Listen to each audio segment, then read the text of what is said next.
Lobstermen and women in Maine brought in a record catch last year. About 80% of lobsters caught in the U.S. come from the state. The record is good news for the growing ranks of lobster roll lovers around the world, me included. But prices for the glorified lobster sandwich have been on the rise, hovering around $20. Don Dahler is in Tennants Harbor, Maine, with a lesson in lobster economics. Don, good morning.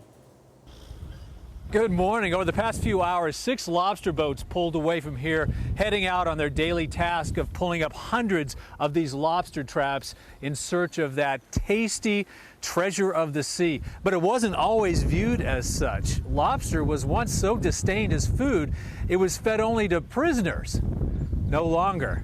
Now, when it comes to coveted seafood, lobster is king. If there was an official food of summer, the lobster roll would be a lead contender. It's the essence of summer. It always makes me feel like I'm at the beach. And it's not just in New England. You can now get an authentic Maine lobster roll pretty much anywhere around the U.S. Oh, anyway you can have lobster, I like to have lobster. You can also find the seafood treat at McDonald's in 6 northeastern states. Well, I think it's a hamburger of the sea. I'm just a big lobster fan, so like anything is good. Miss, we have your box ready. As demand for this delicacy has gone up, so has its price. 2 years ago or even last year, it was cheap, and it's kind of like, oh wow, lobster was in everything. And now it's kind of think back to being a little bit more of a luxury. I mean, people think of Maine, they think of lobster, they come here, they want a lobster. And so it's important that we capture that feeling. Matt Jacobson leads an organization touting Maine lobster around the world. It's sort of that affordable luxury, right? It's the vacation on a plate.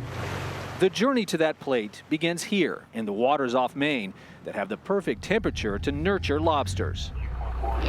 Tom Martin is one of almost 6,000 licensed lobstermen who are benefiting from an underwater population explosion. Last year, Maine lobstermen pulled up a record 130 million pounds. That's nearly double what they were bringing in 10 years ago. The catch keeps going up and the demand keeps going up a little bit faster. So the prices stay up. Which is good for, obviously really good for the fishermen. We haven't really seen a very strong catch yet this season, but that could change any day now. We got to find more markets for all the fish, right? I mean, we've got a lot of lobster. We got to find more mouths to eat it. Thank you. And they have. Looking forward to this. As demand has exploded worldwide, especially Asia, so have prices. When we started Luke's back in 2009, we were buying lobster meat for $14 a pound.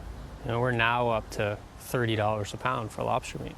Luke Holden is a third-generation lobsterman. He's also the entrepreneur behind Luke's Lobsters. He and his partner started with 1 lobster shack in New York. They now have more than 25 in the United States and 6 in Japan. If the supply's so good, why are the prices still so high? The demand has continued to grow at that exponential rate. So now we've got a market where demand, I think, is in excess of supply. So we've got a very stable price. Luke's Lobster's processing arm, Cape Seafood, expects to ship 5 million pounds this year, part of a crucial industry for Maine. These crustaceans contribute more than $1 billion a year to the state's economy and contribute to a way of life that goes back generations. The 3 lobster rolls will be... And a new culinary experience for many, gaining a lot of fans. Oh, it's expensive, but it's worth it. Once a month, you gotta splurge every now and then. This season has started off a little more slowly than past years, but we're told that should pick up over the next few days. Now, unlike other fisheries around the world, Maine's lobster beds are thriving in part because fishermen long ago set strict limits to the size of the lobsters they could keep. They want them to be 3 1/4 inches, the back part of the lobster here. They have to be bigger than that, but they don't want them too big, and they want absolutely no reproducing females. Norah. Well, there you go, Don. Thank you. How do you like your lobster? I like to drive up to the coast of Maine there, to Georgetown and New Harbor, and, you know, with the family, and those are the best place to go, to the lobster shacks. Not, you know, it's one thing in a restaurant, it's another actually getting it in Maine. You said the season's slow. After that segment, I think it's going to pick up quickly. Yeah, maybe so. We're all hungry.